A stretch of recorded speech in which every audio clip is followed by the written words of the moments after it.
বিসমিল্লাহ রহমানুর রাহিম। প্রিয় বন্ধুগণ, সবাই কেমন আছেন? আপনারা জানেন বিগত 10-12 দিন যাবৎ বাংলাদেশের অবস্থা খুবই করুণ।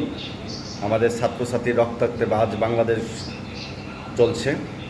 কেউ কেউ মরে সুখে আর কেউ মরে দুঃখে। জনগণ মরছে দুঃখে আর সরকার মরতেছে সুখে।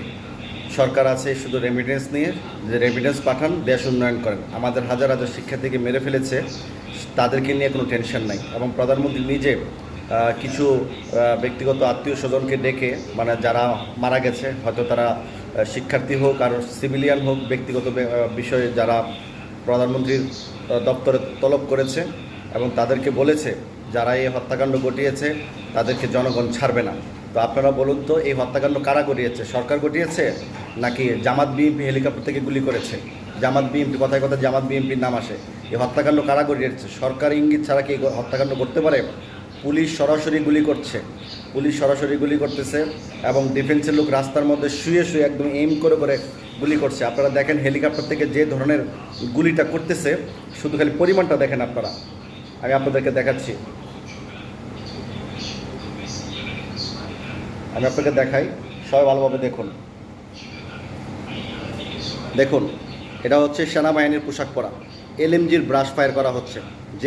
যে এলএমজির ব্রাশ ফায়ার, এই যে এলএমজি ব্রাশ ফায়ার করা হলো, এই অস্ত্রের প্রতি মিনিটে 700 রাউন্ড গুলি যায়। প্রতি মিনিটে 700 রাউন্ড গুলি যায়। এত অনবরত তারা ব্রাশ ফায়ার করেছে সাধারণ শিক্ষার্থীদের উপর। এবং আপনারা আমার থাম্বনেল দেখলেই বুঝতে পারবেন যে এখানে রাস্তার মধ্যে হাজার হাজার শিক্ষার্থীরা অবস্থান করছে, সেখানে তারা মানে হেলিকপ্টার থেকে গুলি করছে। তো এই বিষয়গুলো, এই ব্রাশ ফায়ারগুলো শুধু ছাত্রছাত্রী মারা যায়নি, নিরহ শিশু কয়েকজন, 3-4 জন শিশু মারা গেছে। ছাদের উপর তারা খেলতে গেছে, জানলাতে দেখতে গেছে, ওখানে পর্যন্ত ব্রাশ ফায়ার গুলি যা পৌঁছেছে। শিশুদের বুক জার্জা হয়ে গেছে, মাথায় গুলি লেগেছে, বডিতে গুলি লেগেছে, বাবার সামনে ছোটো ছোটো শিশু বাচ্চার মৃত্যু হয়েছে। এগুলো আপনারা আস্তে আস্তে সব খবর পাচ্ছেন। আরও করুণ খবর পাবে বাংলাদেশ, আরও করুণ খবর পাবে বাংলাদেশের জনগণ, যদি পরিপূর্ণভাবে তারা ইন্টারনেট চালু করে দেয়।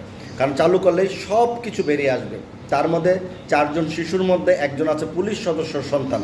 পুলিশ সদস্যর সন্তানের বুকটা গুলিতে জার্জা হয়ে গেছে। তাহলে কী পরিমাণ তারা ব্রাশ ফায়ার করেছে, মানে হেলিকপ্টার থেকে, উপর থেকে, ছাদের থেকে, বিভিন্ন জায়গা অবস্থান থেকে তারা ব্রাশ ফায়ার করে সাধারণ জনগণকে হত্যা করেছে।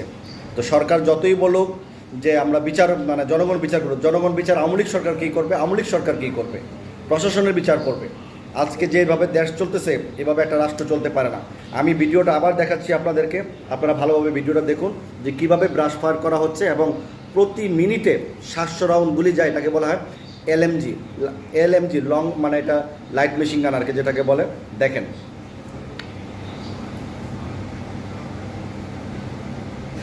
দেখেন কীভাবে ফায়ার করা হচ্ছে। 100 রাউন্ড গুলি 10 সেকেন্ডের ভিতরে শেষ। 9 সেকেন্ড লাগে, 100 রাউন্ড গুলি শেষ হতে 9 সেকেন্ড সময় লাগে। ধরুন প্রতি মিনিটে 700 রাউন্ড গুলি যায়, তাহলে বুঝতে পারেন যে এই অস্ত্রের ধারণ ক্ষমতা কত শক্তিশালী। এই গুলিগুলো, এই অস্ত্রগুলো সরকার মানে আমাদের শিক্ষার্থীর উপর ব্যবহার করেছে। কতজন শিক্ষার্থী নিখোঁজ, কতজন শিক্ষার্থী গুম, কতজন শিক্ষার্থী এখন পর্যন্ত পাওয়া যাচ্ছে না। অনবরত তারা ইন্টারনেট ঠিক করে দিবে না, কারণ ইন্টারনেট ঠিক করলে তারা সব রহস্য বেরিয়ে যাবে। এই জন্য এই সুতা সেই সুতা দিচ্ছে। এখন শুধু ফোকাস দিচ্ছে, রেমিটেন্স পাঠান, ব্যাংকে টাকা পাঠান। দেশ দেউলিয়া হয়ে যাচ্ছে, ব্যাংক দেউলিয়া হয়ে যাচ্ছে। আপনারা টাকা পাঠাবেন কিনা সেটা আপনাদের ব্যাপার। ব্যাংকে টাকা পাবে কিনা, কারণ হাজার হাজার গ্রাহক ব্যাংকে অপেক্ষায় আছে তারা টাকার জন্য। আপনি টাকা পাওয়ার সাথে সাথে ওরা টাকা পাবে, কিন্তু আপনি পাবেন না। এই হিসাব করে আপনি কীভাবে করবেন?